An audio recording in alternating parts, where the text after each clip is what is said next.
आंवला एकादशी व्रत कथा। फागुन माह के शुक्ल पक्ष की एकादशी को आमल की एकादशी कहा जाता है और कई जगह इसे रंग भरी एकादशी के नाम से भी जाना जाता है। इस दिन भगवान विष्णु को प्रसन्न करने के लिए व्रत रखने की परंपरा है। कहते हैं कि आमल की एकादशी यानी आंवला एकादशी का व्रत रखने वाले जातकों के सभी कष्ट दूर हो जाते हैं और हर मनोकामना पूरी होती है।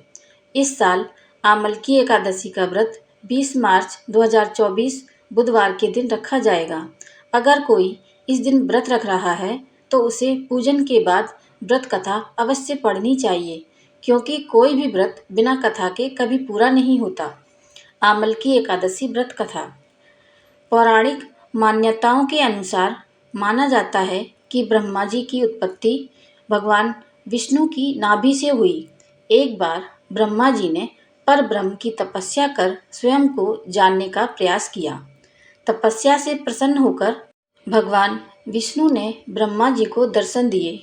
उन्हें देखते ही ब्रह्मा जी की आंखों से आंसुओं की धारा बहने लगी। मान्यता है कि ब्रह्मा जी के आंसू जब उनके चरणों पर गिरे तब आंसू आंवले के पेड़ में बदल गए।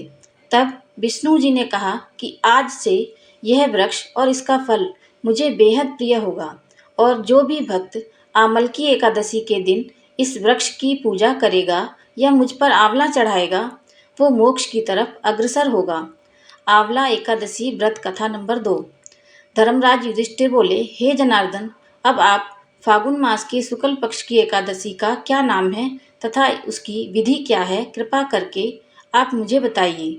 श्री भगवान बोले, हे राजन, फागुन मास के शुक्ल पक्ष की एकादशी का नाम आमल की एकादशी है।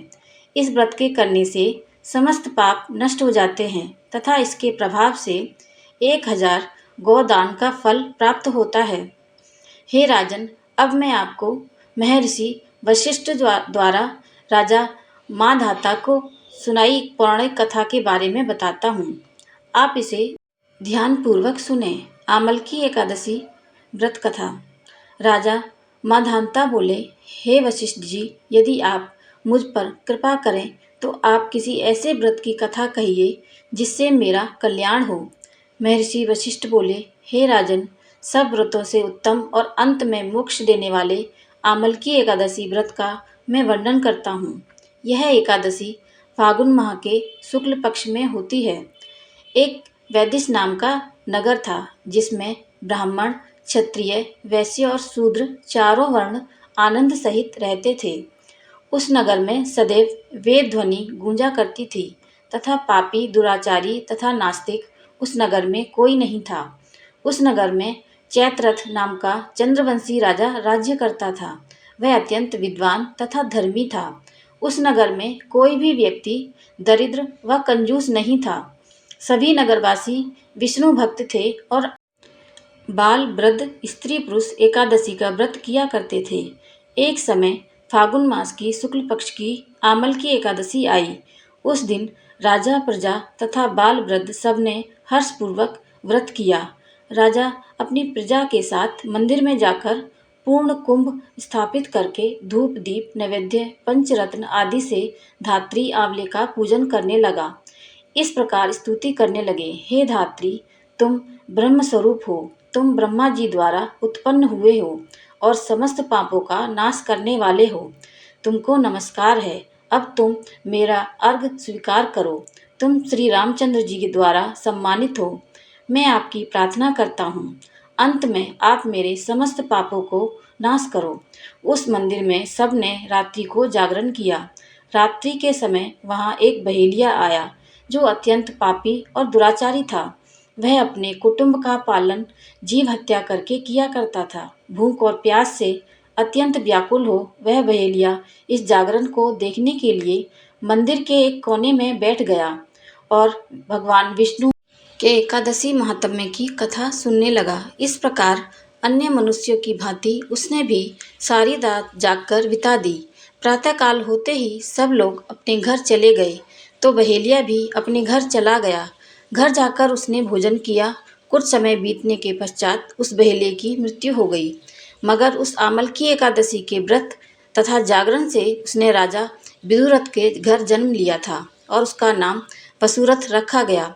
युवा होने पर वह चतुरंगी सेना के सहित तथा धन धान्य से मुक्त युक्त होकर 10,000 ग्रामों का पालन करने लगा। वह तेज में सूर्य के समान, कांति में चंद्रमा के समान, वीरता में भगवान विष्णु के समान और क्षमा में पृथ्वी के समान था। वह अत्यंत धार्मिक, सत्यवादी, कर्मवीर और विष्णु भक्त था। वह प्रजा का समान भाव से पालन करता था। दान देना उसका नित्य कर्तव्य था। एक दिन राजा शिकार खेलने के लिए गया। देव योग से वह मार्ग भूल गया और दिशा ज्ञान न रहने के कारण उसी वन में एक वृक्ष के नीचे सो गया।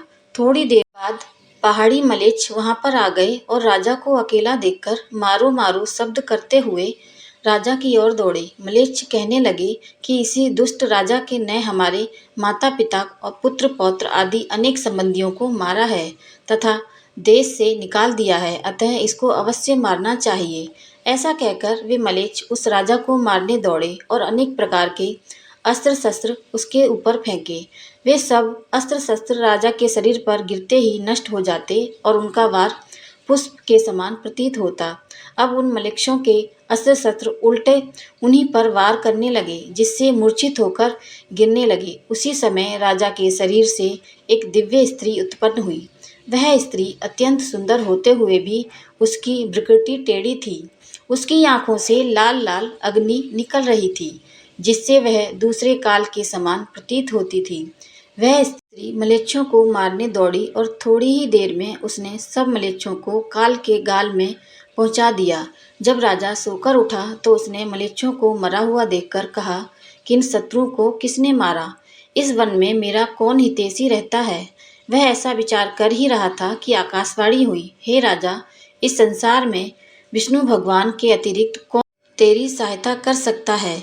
इस आकाशवाणी को सुनकर राजा अपने राज्य में आ गया और सुखपूर्वक राज्य करने लगा। महर्षि वशिष्ठ बोले, हे राजन, यह आमलकी एकादशी के व्रत का प्रभाव ही था। जो मनुष्य इस आमलकी एकादशी का व्रत करता है वे प्रत्येक कार्य में सफल हो जाता है और अंत में विष्णु लोक जाता है।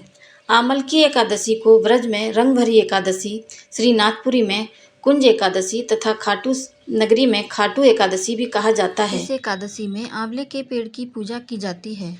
जय श्री हरि विष्णु।